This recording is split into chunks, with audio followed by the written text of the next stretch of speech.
Наймаар нуурлагын дээр сугат харуулан сонсож буй эрхэм таны энэ өдрийн амар амгаланг дахин айлтгая. 7 өдрийн даваагаас баасан гаргийн яг цаг мөчөөд радион 3 дугаар студиэс үдээ ачаар нэвтрүүлэг маань эрхэм сонсогч танд шууд хүрдэг. Яг Улаанбаатар хотод 12 цаг 14 минут болсон. Өнөөдөр 2025 оны 5 дугаар сарын 13-ны мягмар гаргийн үдээ ачаар нэвтрүүлэг миний түүхээрээ хүрэхэд бэлэн болсон байна. Студиуд хөтлөгч Мөнхбат гэрлээ зан хариулагчаар ган болдын ангараг нар арилж байна. За өдрийн дүргээ. За өдрийн мэнд. Нэвтрүүлгийн хамтран арилгачаар Солонгос самтыг Монголдо Ганнам Кимчи за мөн балга бүрээс эрч хүч Maya брендийн электролит ус хамтран арилж байгаа баярлалаа. Оги 2 ус оруулаад ирдээ. За өнөөдөр мягмар гараг тэгэхээр мягмар гараг буюу 7 хоногт нэг удаа энэ өдөр үдээ ачир групп дээр бичигдсэн хүмүүсийн амьдралын түүхийг бид уншиж өгдөг. Тэгээ миний түүх гэж хаштагтайгаар та үдээ ачир групп дээр өөр тохиолдсон амьдралынхаа түүхийг бичиж болно. За үдээ ачир дээр бол ганцхан инээдтэй хөгжилтэй ч гэдэг юм уу ийм түүх бичигддэг. За хүмүүс амьдралынхаа түүхийг бичээд бид хоёр тэрийг нь редакторын маань бэлдэж өгснөөр уншдаг аа. За эхлэх үү. За баярлаа. За эхнийх нь копи пост гинэ. 2018 онд манайх хөдөө байшин барилгын ажил хийх ажилтан хааж зар бичээд 3 хүн олсон. Гэр бүлийн 2 хүн дээр нь нэг эрэгтэй. Харахад энэ гуравчтэй ажил нуулах болоо да гэмээр царайтай 3 байсан. Нөгөө бүбөөчин гэмээр царайтай. Яагаад ч юм тэр 3-ыг арилуулахаар шийдсэн. Гэр бүлийн 2 хөдөө олон хоног явах бол хүүхдүүдэд аваад явж болох уу гэлээ. Тэгээл. Тэгээд хүүхдүүдтэй найрлах газар нь хөргөж өгөх болоод гэрийг нь заалгасаар олоод очлоо. 100 айлд гэр хороололд нэг муудсан байшинд амьдардаг юм байна. За 3 жаахан хүүхд гараад ирлээ. 6, 4 настай 2 охин, 1 нас хүрээгүй харваас жин багталтай хүү. Бас л тэрхэн зур ийм хүүхдүүдтэй хүн ажил хийх үү гэдэг бодогдоод. Тэгэж бодсон ч гэсэн та нарыг арилуулахгүй гэдэг үг юр амнаас гарахгүй л байлаа. Олон хоногт бол хэрэгтэй юм аваарай, очиод байрлах байр байгаа, хоол ундаар ханганаа гэж хэллээ. Бүх юм авсан л гин хөөрхий. Би ч 1-3 өдөр аялахдаа авдаг юмны талын тал бүхэл бүтэн нэг гэр бүлээж. Нэг том охинтой байна лээ. 8 дугаар ангийн. Тэр нь аав ээжигээ арх уудаг гэд замын үдэд имээ дээрээ байдаг гэсэн. За тэр гэр бүл дээр бас нэг залуу энэ хэдийгээ машиндаа суулгаад хөдөө ажиллах газар наваачлаа. Хийх ажлыг нь хэлж зааж өглөө. Хэрэгтэй материал хоол хүнсийг нь бэлтэж өгөөд нөхөр бит хоёр хотод ажил албандаа ирлээ. Хэд хоног ёор сэтгэл тайван байсангүй. Нөгөө хэдийн гараас ажил гарах болов. Арх ууж байгаад өгчих үедээ, хүүхдээ хөхүүлж байгаад тасраад хүүхэд нь даарчих үедээ гэдэл элдвээ юм бодсоор. Тэр олон хүний амнаас амьдрал яг нөхөр бит хоёроос хамаарх болчихсон болохоор. 5 дахь хоёрын ажил тарангууд нөхөр бит хоёр яаран хөдөө рүүгээ явлаа. Очтол хийгсний бүгдийг хийсэн байна. Хүүхдүүд нь агаарт хэд тоноод хөөхөн арсны хөрсчөөд нүдэн сэрэгчж нөгөө ой хүрээгүй нөхөр бүр биеийн чангарчсан илт хөөхөн сэрэгчгсэн. Хотоос 200 км давхад очисон бид жаахан аяншаад үлссэн маягтай. Та цай уу манту идэгнэ. Хийсэн мантуу нь зүгээр юу вэ? Үнэн тас. Яг нөгөө гой хятад мантуу. Тэр мантуунаас хойш би мантуу хийж нөхөр хүү хоёрдаа хүү нартаа муу тоогооч гэдгээ мэдрүүлээд юу хөөж боддог болсон. Гинэ. Тогоо дүр нь ногоотой шүл хийгээ тавьчих. Ажилдаа ядарсан шин жоох талга. Бид хоёр хот явахдаа сумын хідэн худалдагч нарт манай хід ирж арх авна гэвэл битгий зараараа гэж захиа явсан юм. Нөгөө хід арх уугаагүй хід тоноод бас ажил хийгээд бүр нэг сэрэгчгсэн харагдана. Бид хоёр сэтгэл саналуун овоодоо гэж бодоод тэр хіддээ дахин хийх ажлыг нь хэлж өгөөд хоттой ирээд тэр хід маань хөдөө ажил бага үед хотод ирнэ. Энэ мэт байсаар 4 дахь жилтэйгээ залгах гэж байна да битгээд. Нөгөө нэг залуугийн хувьд эхнэр нь 2 охиноо орхиод өөр хүнтэй суугаад явсан миний үеийн залуу. 2 охиноо ээж дээрээ орхиод манаа руу ажил хийх гэж явсан нь. 2 охин нь яг миний 2 хүүтэй чацав. Ингээд би нэг мэдхэд өөрийн 2 хүүхдээс гадна 6 хүүхдэд санаа тавих амьдрал минь эхэлсэн. Баяр бүрээр тэр 6-аа бэлэг өгнө. Уйлрал бүр тэр 6-гийн хувцас бодно. 2 хүүгийн багтснаа өгнө. Эхнэрт нь өөрийн хуучин нотноо өгнө. Би л олсон хон сул гартаа хэлэхүү заримдаа бүр илүү өгнө. Бас энэ хэдийнхээ эрүүл мэндэд анхаарна. Жирэмслэлтэй самгаал гаргад нь хүртэл анхаарна. Хамгийн гол асуудал 3 наснд хүрсэн хүнээ архинаас гаргах. Нөхөр бит хоёр энэ 3 ажилд үнэхээр сайн. Яаж архинаас гарахгүй гэсэн бодолд автна. Ажил сайн 3 алдчихгүй торгоох санаа бас цаана нь яваад байгаа юм. Том имэрж өндөр үн хилдэг хүмүүсээс хамаагүй чанартай ажил нуулдаг. Ингэж ажилтан хамт олон мэд ах дүүч мэд энэ хідтэйгээ зуралцаар л байгаа.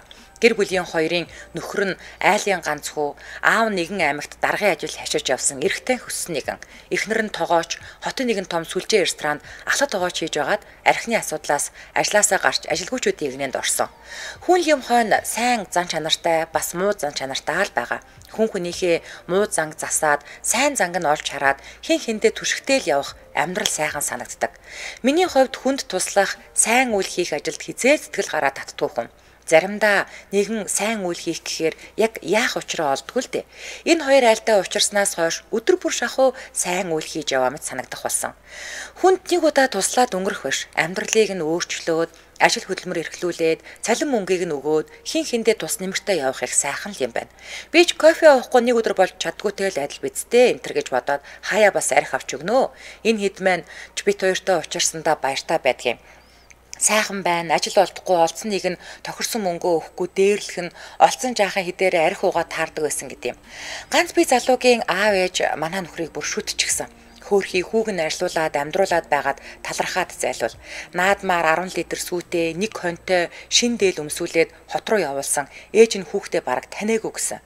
Өөрийгөө сүрхий гэж бодогдуулах гэж энэ бүгдийг битсэнгүй. Хүн хүнээ сайн ойлгоосой. Архичин хүнд чаддаг зүйл байдаг.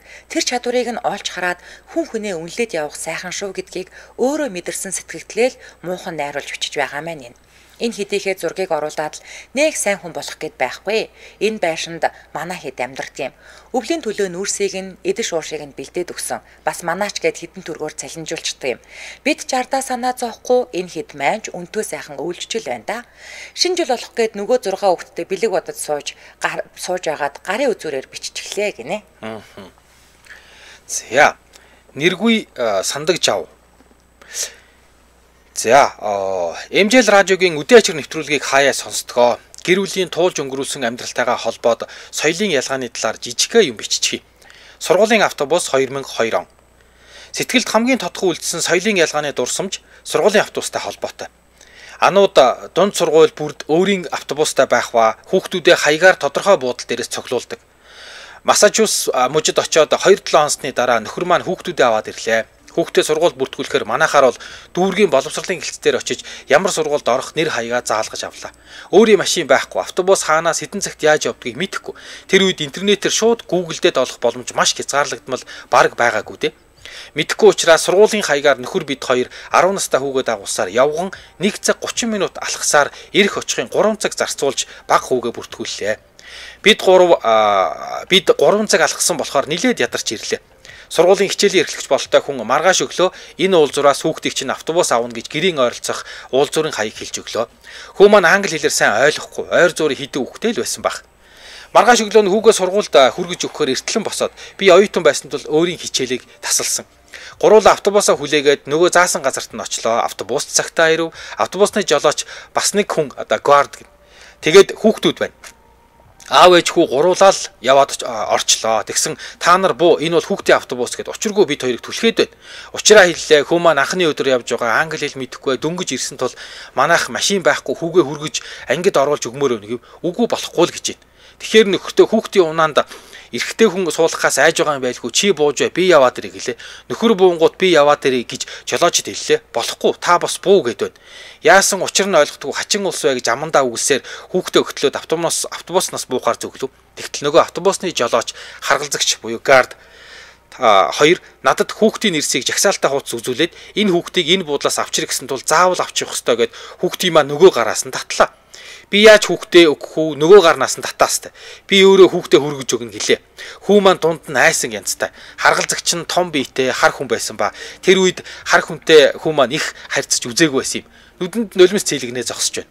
Би бас баг ойлгох юм боллоо. Автобусны цаг болохоо байлаа гэд хүүхдийг маань баг л миний гараас булаагаад автобус хөдлөө явчлаа. Би буугаад нөхөртөө энэ Америкчууч яасан учир ойлгохдгүй муухай хүмүүс вэ? Одоо яах вэ гэтэл чи хичээлдээ яв би гэртээ хүлээж бай гинэ. Ингээд сургууль руугаа хичээлдээ явж 2 цаг суугаад гэртээ ирлээ. Өдөөс хойш 3 цагт хүүг маань гэрийн үдэнд тусгай жижиг машинаар хүргэж ирлээ. Очоод яасан тухай нь асуудал өмнө өдөр нь очиж бүртгүүлсэн өрөөндөө очоод нөгөө эрхлэгч учрыг нь олж ангид нь оруулж өгсөн бололтой. Сонсоод хүүгээ сайн байна, сэргэлэн байна гэд баярлж байж үлээ. Ингээд соёлын ялгаанаас болж гэр бүлээрээ сэтгэл санааны хямралтай өнжиж үлээ. Хүүхэд маань их айцтай өндсөн байх таа гэж одоо бодоод хүүгээсээ өөжл гуймаар санагддаг. Энэ нь тэдний ч буруу биш, бидний ч буруу биш. Соёлын ялгаал байлаа. Америкт дүрмэл бол дүрм. Ямар ч нөхцөлд дүрмээр байх ёстой гэдэг бол бид аливаа зүйлийг учир байдлаа хилээ зохицуулж болдог л гэсэн орчинд амьдарч байсан нь эндээс харагдаж байлаа. За хамтран хэлэгчид танилцуулаад өргөжлүүлээ. Улаанбаатар хотод 12 цаг 23 минут болсон нэвтрүүлгийн маань хамтран харьцагчаар балга бүрээс ирч хүч Maya брендийн электролит ус хамтран ажиллаж байгаа. За цэрэрэрээ. За ийм ус байна тий. За чинийх болохоор нөгөө нэг гүзээлгэнтэй, минийх болохоор коллагентэй. За коллагентэй ус бол угаасаа бид нэр 25-аас дээш наснд бодис солилцоо мууддаг. За тэгээд нөгөө нэг хүүхдийн харьсныг ийм амар хүрхэн булбраа нэг амар хүрхэн байдаг шүү дээ. Тэр чин тэр чигээрээ коллаген штэ. Тэгээд одоо бидний хайрс ингээд үрчигээд торж байгаад хатаад тэгээд хөшрөөд байдаг нь коллаген угаасаа багаснаас л үүдэлтэй л тий. Тэгээ одоо бид нар нэмэлтээр заавчгүй коллаген уудаг бол энэ уснаас л шууд коллаген авчиж байгаа нь дээрээс нас амныхаа цангааг тайлчиж байгаа. Наад ийм цагаан савтар болохоор коллагентэй юм байна. А энэ болохоор гүзээлцгэнтэй. Тэгээд сахар тэг, калори тэг, карб гэдэг нь юу юм? Мэдгүй. Тэгээ би сая ямар санда нөгөө огийг ус оруулж ирчээд надад наад усаж чинь өгөх гээд хахаар нь би инийн гэсээр хагаад коллагентэй нааллаа шүү дээ. Йоо шууд наадах чи коллаген ирэхгүй. Йоо зүгээр л шууд ирэхгүй ши. Наадаг юм чи коллаген ирэхгүй даашаа өгдөг. За энэ юу Maya брендийн электролит ус гэдэг. Тэгээд электролит ус гэдэг нь болохоор мэдгүй хүмүүс бол ер нь бол баг нэг усны хорсоол. Хорсоол ч одоо хордлого тайлдаг. Шингэн сайн нөхдөг гэсэн үг шүү дээ. Биеийн шингэнийг маш хурдан нөхөн. За бүх төрлийн хордлого тайлна. Тэгэд юу яасан? Би өнгөрсөн нэг Туркид явж байгаад хөлрөөд ингээ ус их уугаадсан байхгүй. Тэгсэн чи харин тэр нөгөө нэг юутай орчуулагчтайгаа ярилцаад тэгсэн чи харин надад ус зааж өгөөд ийм зүгээр ингийн ус аваад ингээд их уугаад байвал наа чи шингэний ч нөхгүй байгаа юм байна. Зарим хүмүүс яг ингэдэм ба та шингэн нөхдөг зориултын ус уу. Тэгвэл ингээд 3 сав ус ууж яснаас нэг савыг уугаад шингэний нөхчнөө гэд. Зүгээр л хийшээс чи үрээд аринч бүр их ус уугаад байвал бүрэн ч ачаал өгөө шүү. Шингэн нөхдөг ус авч уугаарай. Зарим хүмүүс бие онцлогоос болоод их хөлрөөд хөлс алдаад шингэний нөхч чаддгүй шүү нэрэ гэд. Би ховч өнөөд нэг юм хэлчихё. Алкогольтой хамт хэрэглэх юм бол шаарддаггүй. Тэгээ одоо бид нар чинь нэг одоо янз бүрийн юм гарччтэй тэгээ дуухаас өмнө бас нэг юм элэг хамгаалах юм уугаад байдаг штэ тий. Тэгээд алкогольтой хамт энэ Maya электролит усыг уух юм бол биеийн шингэн нөгөө доктортой байгаад байна штэ.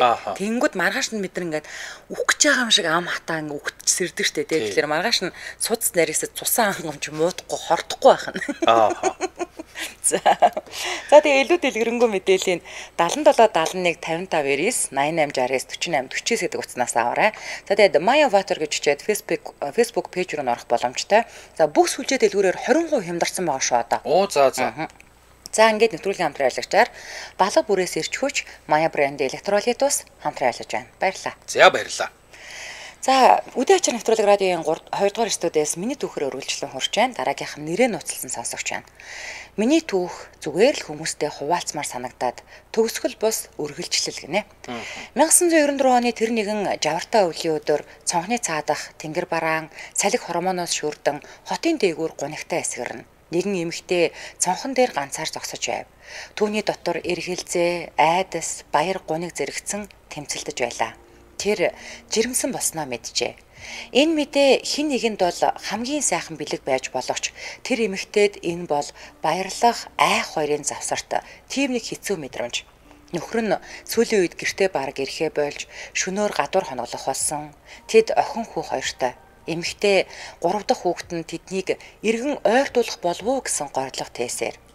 Тэр нэг өдөр нөхөр нь гэртээ ирэхэд эмэгтэй зүрхээ чангалан чимээгүйхэн жирэмсэн гэдгээ хэлв. Харин нөхөр нь түүн рүү хүүтнээр шаштаж энэ хүүхэд үнэхээр минийх мөн үү гэж асуусан юм. Энэ үг мөс шиг хүүтэн зүрхийг нь зүсч сэтгэлийг нь үүрд орхин одов. Удалгүй тэд шүүхээр салж 2 хүүхдээ нэг нэгээр нь авахар шийдсэн байна. Орхигдсон шөнө. Салалтын дараах сарууд тэр эмэгтэй амьдралын хамгийн харанхуй байлаа. Жирэмслэлтийг таслах гэж төрөл бүрийн арга оролцсон ч түүний хөвлөд буй жижигхэн ам бүхнийг давж гарчээ. 1995 оны 100 сар шингийн өмнөх намуун орой гинт огцом өвдөж эхэлсэн эмэгтэй айж балмагцсан ч түргэн тусламж дуудсан ч эрхээс нь уртаад ганцаараа туржээ. Эмэгтэйн амьдрал хатуу байв. Том хүүгээ тэжээхийн зэрэгцээ нял хохноо асрах нь дэндүү хүнд. Тиймээс охиноо төр зур нагц өвчтөд үлдээхээр шийдэж нэгэн өдөр тэврээд очижээ. Дэлгүүр ороод ирэй гэж хэлчихэд дахин эргэж ирээгүй. Тэр шөнө охин уйлсангүй, том хүн шиг чимээгүй унтжээ. Яг л өөрийг нь орхиод явсныг зөнгөөрөө мэдэрсэн мэт. Тэр бор цай, хуурай гамбар л иддэг, сүүчүүдгүй маш даруухан хүүхэд байв. Хэдэн сарын дараа эмэгтэй иргэн ирж охиноо авахар гуйсан ч хожимдсан байлаа. Охинд төрсний гэрчилгээ гаргуулж өөр дээрээ бүртгүүлчихсэн байсан. Тэр мөчөөс охин өргөмөл хүүхэд болон өөр амьдралын замд орсон юм. Эмэгтэйн төрүүлсэн охин багасаа л өөрийгөө өргөмөл гэдгээ мэддэг байв. Хамгийн хачиргалтай нь түүний өргөж авсан ээж аав хоёр энэ үннийг хизээч нуудгүй харин ч үе чи бидний төрсөн хүүхэд биш шүү хэмээн сануулдаг байлаа. Эдгээр үг охины зүрхэнд зүү мэд хатгаж сэтгэлийн эмзэг буланд хүүтэн сүдэр үлдээдэг байв. Удалгүй өргөмөл аав нь өмнө холбогдсон нэгэн хэрэгтэй холбоотойгоор шоронд орж гэр бүл нь хэсэгтээ хагас дутуу боллоо. Гэвч 4 жилийн дараа тэр суллагдан ирж шинэ амьдрал эхлэх хэмээн гэр бүлээрээ Эс аймаг руу нөв. Ад жаргалтай эхлэл мэт санагдсан ч бодит байдал өөр байлаа. Өргөмөл аав нь арх уух үедээ ууртаа догшин болж хувирдаг байв. Нэгэнтээ хүүтэн өвлийн шөнө охиныг дулаахан хүнжлүүлсэн салгаж нүцгэн шахуу гадаа хөөж гаргадаг нь охины бага насны хамгийн хүнд шөнүүд байлаа. Хэдий насан багч тэр өөртөө ам тангараг тавьсан байв. Том болохоор эндээс явна, энэ бүгдийг артаа орхино. Тэгээд үнэхээр тэр цаг ирэв. Сургуульд элсэн орж тустай амьдрах болж анх удаа чимээгүй, тайван, хэн нэгний хашгирал, доромжлолгүй орчинд амьдрах болсон. Чимээгүйхэн онгоосон сэтгэл. Сургуулаа төгссөн нутагтаа иргэн эрэхтээ өөртөө нэг амлалт өгсөн байлаа. Өнгөрснөөс бус ирээдүгөө бүтээхээр ирлээ. Гэвч нутгийн салхи, гудамжны танил тоос, хуучин хачаа байшин бүр түүнд иргэн ирэхийг хүсээгүй дурсамжуудыг шивнэн сануулдаг байв. Нэг өдөр томоохон компани хүнсний технологийн ажлын ярилцлаганд орсон тэрээр хариугаа хүлээн өдөр бүр утас руугаа дахин харан зүрхэн догдолж суудаг болов. Яг энэ үед нутагт нь шинэ гүр барих ажил эхэлж, инженер техникийн ажилчдын баг иржээ. Агийн хамаатан түүнийг хэсэг хугацаанд бичиг цаасны ажил туслахыг гуйсан байна. Хүрлээлтийнхээ хажуугаар цагийг үр бүтээлтэй өнгөрөөе гэж шийдсэн зөвшөөрчээ. Харин тэнд л тэр залуутай учирсан юм. Өрөөнд нь байдаг тэр залуу тогтун харцтай, дүлгөөхөн инээмсэглэлтэй, дуусахгүй төвчээртэй нэгэн байлаа. Түүний нэр Им. Тэдний өрөөнд хамт сууж, хамт ажилдагч анхандаа бараг үг сольдгүй байв. Харин нэг удаа дотроос нь ургасан жижиг зоригийг дагаж Facebook хаягаа өгөөч хэмээн баг зэрэг ичингүүрэн асуусан юм. Залуу юу ч хэлэлгүй инээмсэглээд утсан дээрээ нэрээ бичиж өгчээ. Тэдний дунд үгээр бус харцаар ойлголцох чимээгүйхэн холбоо ургаж эхэлсэн юм. Гэвч нэг л өдөр ажилдаа ирэхэ болсон. Шалтгаан хэлэлгүй, салах ёс чийгээгүй, залуу хэсэгтээ түүнийг хүлээж, саналд нь хоосон байх бүр түүний инээмсэглэл дутагдж байгааг улам гүн мэдэрч байв. Эцэст нь Им анх удаа Facebook Messenger-ээр бичжээ. Маргааш уулзах уу? Удалгүй хариу ирсэн. За уулзъя. Маргааш нь тэд зуны нэгэн намуухан орой цэцэрлэгийн вандан дээр суусан ч хэд олон зүйл ярьсангүй. Асуулт бүрт нь баг зэрэг болгошорч хариулж, харцаа аль болох далдалахыг хичээв. Харин түүний инээмсэглэлд ямар нэг гуниг шингэсэн мэт байв. Өнгөрсөн амьдралын соривтой гэрэлтэл бүдэг инээмсэглэл. Орой болж тэд Агийн гэрийн гадаа ирлээ. Тэр мөчүүд Им охины гараас зөөлөн атгаад юу ч хэлэлгүй зүгээр л гарн дээр нь унсав. Цаг гинт зогсон мэт санагдсан. Хизээч мэдэрч байгаагүй халуун дулаан чимээгүйхэн итгэл зүрхэнд нь оч мэт асав. Хатар нь баг зэрэг улааж инээмсэглэл өөрийн ирэхгүй тодорсон байлаа. Энэ болзоо анхандаа жирийн мэт санагдсан ч сүүлчийн мөч нь бүхнийг өөрчилсөн. Энэ уулзалт зүгээр нэг таарч учрах биш, хоёр сэтгэлийн тойл чимээгүйхэн онгоосон нандин мөч байсан юм. Сонголтын өмнө Агийн зүрхэнд ургаж эхэлсэн дулаан мэдрэмж өдөр өдрөөр тэлсээр байлаа. Тэр анх удаа амар амгалан, аюулгүй, сэтгэл тайван байдлыг мэдэрч байв. Имийн дэргэд байхад өнгөрсөн амьдралын харанхуй булангууд бүдгэрч зүрх нь аажмаар эдгэж эхэлсэн мэт санагддаг болов. 7 хоногч болоогүй байтал Им түүнийг эцэг эхтэйгээ танилцуулж, удалгүй өөрийн гэрийнхэнтэй ч уулзсан юм. Агийн гэрийнхэн Имийг анх хармагцаа, явуулын хүн аюултай шүү, болж байгаа юм уу гэж өөртөө итгэлтэйгээр болно гэж хариулсан байна. Үүнээс хойш төд өдөлгүй ярилцлагын хариугаа авлаа. Түүнийг ажилд авсан байв. Харин одоо өмнө нь хоёрхан сонголт үлдсэн байлаа. 1. Зүүн гараараа явж мэрэгчлэрээ томоохон карьераа эхлүүлэх. 2. Энэ жижигхэн суурьнд үлдэж зүрхэнд нь дөнгөж үнцээ суулгаж эхэлсэн хайртайгаа хамт байх. Хоёрын аль нь ч буруу биш. Харин аль нь илүү үнцэнтэй, аль нь түүнийг жинхэнэ болгож чадах вэ гэдэг л хэцүү сонголт байв. Энэ түүнд огтхон шахалт үзүүлсэнгүй. Харин нэг өдөр түүнд хаанч байсан хамт байвал би өөрийгөө зөв газараа байна гэж бодно хэмээн хэлв. Хэсэг чимээгүй болов. Сэтгэлдээ олон жил хадгалсан айдас, итгэл алдрал, амьдралын хүндхэн дүр зургууд түүний дотор эргэлдэж байв. Гэвч тэр харцаа өргөөд инээмсэглэн толгойд огсон юм. Хамт амьдрахын эхний жилүүд. Ийм хоёр хамт амьдрах болж анхны жижигхэн байрныхаа дэлгүүрийг гартаа хатгсан тэр өдөр л яг л зүүч чиг байлаа. Хэдэн сарын дараа жирэмсэн болсноо мэдв. Им түүнийг тэрвэрэн зүрхний цохилтоор бид чаднаа хэмээн илэрхийлж байх шиг санагдана. Цаг хугацаа уйлран тэдний анхны охин төрөв. Хөөхөн, том нүдтэй, нам тайван охин. Яг л ээжгээ. Дараа нь хоёр дахь охин нэрсэн хөдөлгөөнтэй, сэргэлэн, алиа, яг л аав шигэ. Эцэг их болох гэдэг амаргүй. Шүн нойргүй хонох, хүүхдийн халуурчуулах, сүү тасрах, эмнэлгийн үдэнд сандар зогсох бүхнийг тэд хамтдаа туулсан. Гэсэн ч тэдний оронд аз жаргал сууршиж, огтын инээд, үлгэрийн үдэш, аава, ээжээ гэж дуудах уянгалаг хоолой гэрийг нь дүргэж байв. Огтон том болж ажилд орж мэрэгчлэрээ хичээнгүлэн хөдөлмөрлөв. Тэр өдөр бүр хөлөөч хилтэл зогсож ажиллаа хийдэг. Им харин гүүрний төсөл дээр өргөжлүүлэн ажилласаар орой болгон ядарсан ч гэсэн харахтаа гар хоосонгүй. Нэг бол октийнхоо дуртай зайрмаг, эсвэл аагийн дуртай чихэр, эсвэл зүгээр л үнсэлт. Тэдний амьдрал тийм ч амар байгаагүй. Санхүүгийн үед байнга тулгамдаж, заримдаа хүүхдүүдийн сургалтын төлбөр төлөхөө хүнсээ авах уу гэж бодох өдрүүд ч байв. Гэхдээ нэг зүйл хизээж дуусаагүй. Тэдний бие биенээ гих хайр бас итгэлэн. Хаяа ганцаараа цонхоор ширтэн суудаг. Өнгөрсөн амьдралаа санагч түүний дэргэд байгаа амар амгалан өөрийн бүтээсэн халуун уур амьсгал түүнд чи зөв замаар алхсан гэж шивндэг байв. Төгсгөл бус үргэлжлэл. Өнөөдөр им хоёрын хамтын амьдрал 9 дэх жилтэйгээ золгожээ. Хоёр охин нь өсч том болж эхнэр нөхөр хоёрын үерхэл, хайр, найз нөхөрлөл, түншлэл болон хувирчээ. Тэд нэгэн цагт уй гуниг дунд ургаж, цаг хугацааны шалгуурыг туулж, одоо өөрсдийн гэсэн дулаахан ертөнцөө бүтээсэн хүмүүс болжээ. За, дэмжээрлэгч ярьсан хэрэгжлүүлээ.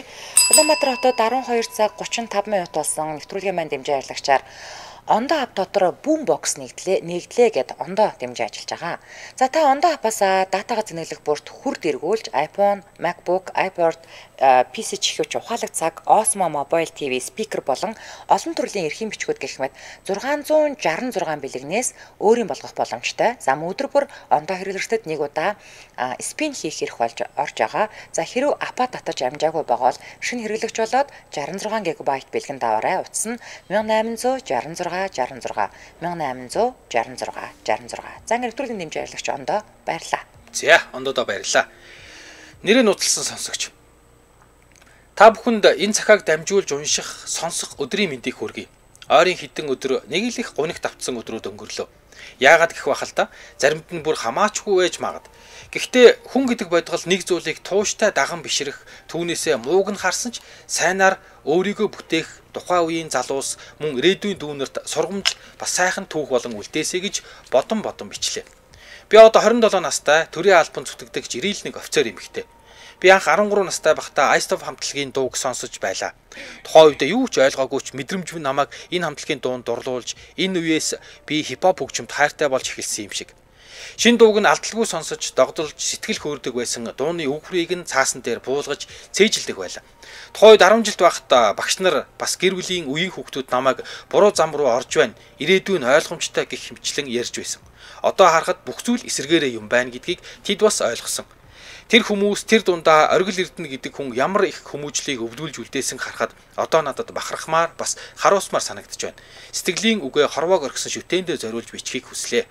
Дамжуулж өгнө гэдэгт итгэлтэй байна. Хүндэтгсэн ануудаар 2025 оны 5 сарын 4. За би энэ нөгөө үндэсний олонний телевизийн зол жаргал штэ тий. Энэ өөрийнх нь нөгөө фэйсбүүкт найз бит хоёр. Тэгээ би өөрөөс нь зөвшөөрөл авч ягаад энэ постыг авчээ гэж бодож исэн байхгүй юу? Тэгсэн чинь манай дээр копи болоод ороод ирсэн байна. За. Өөрөөс нь зөвшөөрөл авсан эсэхийг бол би мэдэхгүй. Би бол наавь гэж бодож байсан. Би зүгээр копи хийсэн байхгүй. Өөрөө болохоор Facebook дээр нээлттэй тавьсан байлээ. Окей. Тий. Тэгэхээр за өөрөө Facebook дээр нээлттэй тавьсан юм чинь гэж бодоод. За, мартшгүй ачтан. Тэр намар хамаг ажилд давхцаад хэрэндээ амжуулах гэж цай уух завгүй шогшож явлаа. Эхнэр хүн дагаа сураггүй, 2 хүүхэд баг, телевизийн ажил уул аваа. Шүн орондоо өвдгөө тэрвэрэд арай л уйлчгүй юм үтсэн хавар байв. Гэвч насны залуу хаагсан ирч олон сайн нөхдийн дэм тус байсан болохоор хаачихвэ. Юр барьц алдаж цалгарцсангүй, эфир ээж тасалсангүй. 1996 оны намар юм уу? 7 хоногт монтажийн 2 нэвтрүүлэг өгнө, шууд нэг хөтөлбөр хөтлөнө гэдэг амаргүй. Охиныхоо үсийг болохтөө сүлжиж, өглөөний цаг нь хам уулгаад цэцэрлэг түргэн тэгээ телевиз рүү чавхтана. Оройн цэцэрлэгээс авч хадам ээжэд орхиод шүн монтаж руу жирээлгэнэ. 7-8 цаг сууж хар шүн гэрт ирнэ. Сүүлдээ энэ байдалтай даасч өнгө орж гэлэлцсэн бах уу. Хүн зовлон даана, жаргал даатгүй гэж үнэхээр үнэн шүү. Шүн 4 цагийн ойртол байсан. Ер нь ажил их байна гэж урваалгүй сайн нөхдийн хүчинд зүсээд гарахад амжихгүй юм гэж үгүй шүү. Тэгэж байтал хүүгийн онш гарч нуруундаа эмгэгтэй тодорхой болсон. Манад энд эмчлэн гэхдээ ойлгохтой юм болохгүй л гэж байна. Цалингаас өөр юмгүй шалдан надад дээшээ тэнгэр хол доошоо газар хатуу зарим нь ханду манду гуйл гэх юм. Яаж гуйдгийг мэдэх овсгоо байсан биш. Тэгээд ч ичвтер санагдана. Нэг өглөө ажил дээр цай ууж суутаад их нэлгцэн төв рүү яваад иргэж дүүгэн мань таньдаг шүдний эмч халиун хэллээ. Яасан бэ гэтэл Америкаас эмчнэр иржээ. Энд лекц уншиж байгаа. Чи камертай зураг авч ярилцвал ярилцлага хийвэл сайн л гэв. Зав зайтай групп болцсонгүй. Panasonic 900 жижиг камер авч өөрөө зургалахаар шийдэн дорн гүйж очлоо. Калифорни Лос Анжелесаас 4-5 мэрэгжилтэн ирж лекцийн танхимд хичээл орж байв. Хүлээж байгаа дуулцуу яриагаач хүснээр аав. Ажил дуусаад манай хүүгийн эмгэг тодорсон юм аа. Соколиоз гэж хэлсэн та нарт үзүүлэе гэлээ. Одоо аваад ирч чадахгүй гэхдээ уухандаас зөвшөөрч гэрлөө чавтлаа. Анх ингэж Маккензи эмчтэй учирсан. Хүүгээ авчирч эмчид үзүүллээ. Америк эмч маш хинамгаа нэхур үзэж байна. Хоорондоо зөвлөлт нь ойлгомжтой. Би нутаг уцаад нөлөө бүхий хүмүүстэй уулзъя яри. Жаахан удах багшуул гэлээ. Би толгой тохиосоор яах вүлээ? Америкийн эмч нар буцлаа. Бараг хагас жилийн дараа факс ирлээ. Лос Анжелес хотын хүүхдийн эмнэлэгт стажероор очсон энх жаргал эмч өчжээ. Энэ эмч эхнэлгсэн хүүхдийн эмнэлэгт эмчээр ажиллаж байгаа намар тийшээ очсон юм. Хүүгээ аваад ир Маккензи эмч зохицуулсан гэж байна. Энэ мөчөөс ойд бат билдэг Ванчугой бид хэдийн хувь заяа амьдрал цоо шинээр эхэлсэн дээ. Ванчугой бол ойдвийн аав. Хүүгийн хар багаас нь Ленинград хотод эмчилгээнд авч олон жил болсон. Айхтар үр дүнд хүрээгүй буцсан. Лос Анжелесаас загцал эрэхтэй эхлээд Батбилгийг авна. Дараа нь ойдвыг 18 нас хүрэхээс өмнө авч мэс засалд оруулна гэсэн байв. Бөөн баяр. Загталд та нар Америк нэгдсэн улсад 6 сар амьдрах мөнгө, байр сууцаа мэд харин хүүхдүүдийн мэс заслыг эндээс хариуцна гэсэн байв. Улаанбаатар дахь Америк нэгдсэн улсын консулын газар виз мэдүүлэхээр ороход хов хоосон хөнгүү байсан цаг. Бараг өвөртөөл виз гарсан. Батбилэг угсраа 3 удаагийн мэс засал, ойдов 2 удаагийн хагалгаанд орсон. Батбилгийн эхний мэс засал өглөө 6:30-д орж орой 17 цагт дуусч байсан. Нэх бороо зүсэрч орсон өдөр байж үлээ. Батбилэг гэдэг ч одоо яг золж ургал найрагч тий. Тий, найрагч залуу. 2 жилийн дараа 2 хүүхэд сайхан идэгсэн. Америк нэгдсэн улсын талаас доктор Маккензигаас гадна энэ бүхнийг санаачилж хариуцаж ивент итгэсэн Шпрингер гэж урт цагаан сахалтай өвчөөр төрөхтөөч залуу юм шиг галалзуур хүн байжээ. Сүүлд их сайн найзууд болсон.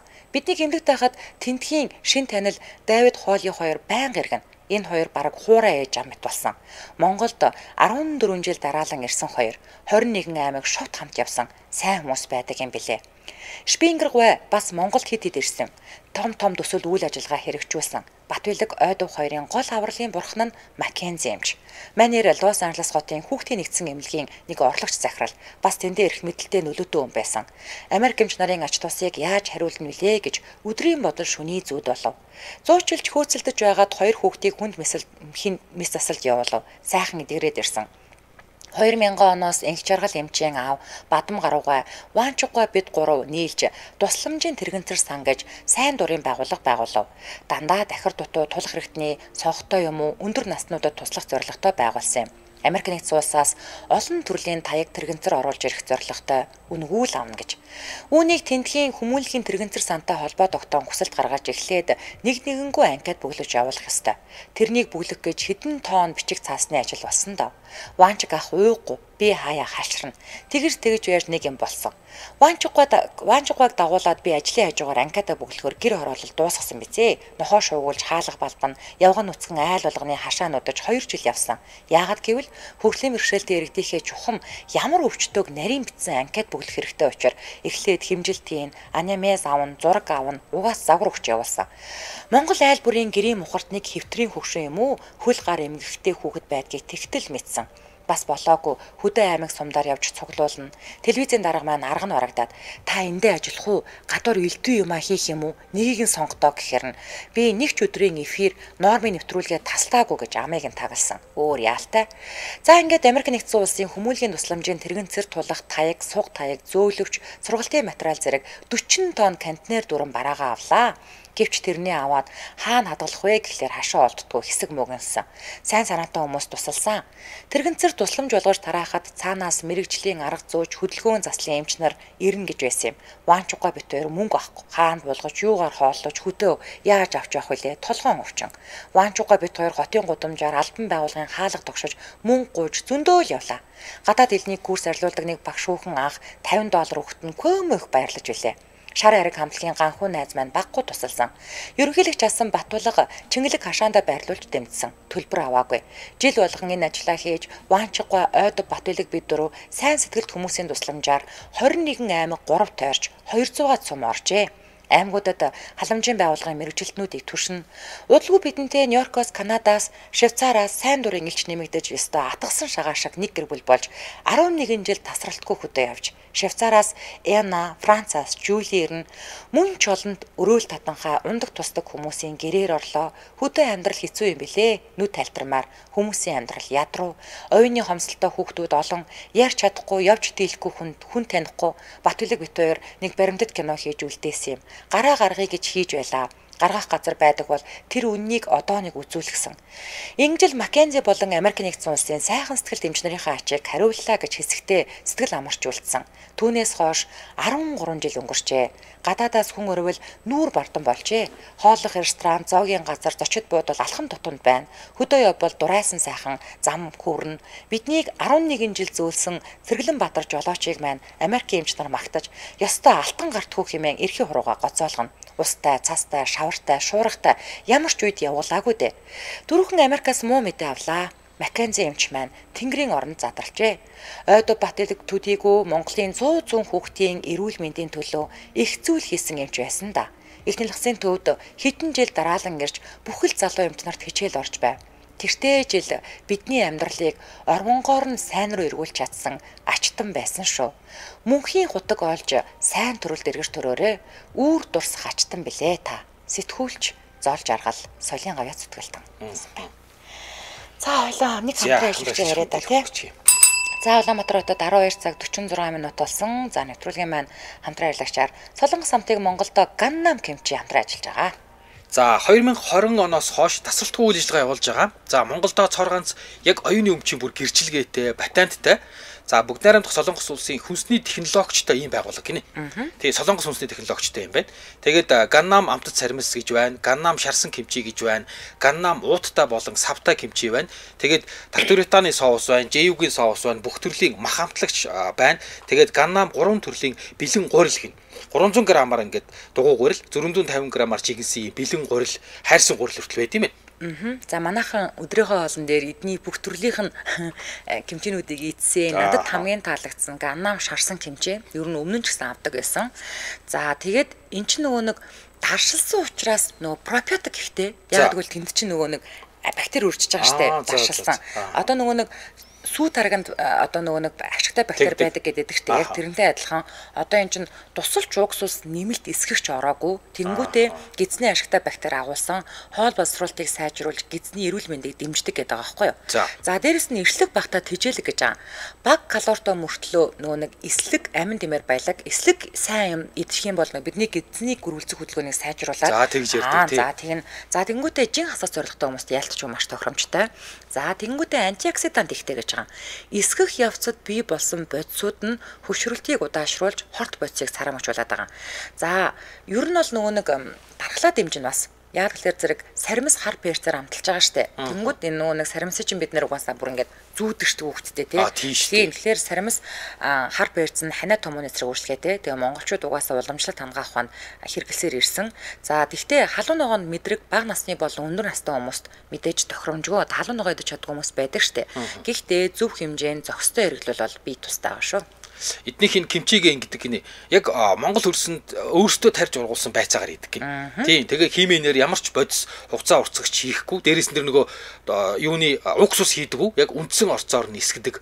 Тэгээд Монголд хийдэг яг ийм натурал эко бүтээгдэхүүн гинэ. За тэгээ илүүдэл хөрөнгөө мэдээллийн 72 13 38 84 91 16 77 71 гэдэг утаснуудаас аваарай. Ингээд нэвтрүүлгийн хамтран ажиллагчаар Солонгос самтыг Монголдо Gangnam Kimchi хамтран ажиллаж байна. Баярлалаа.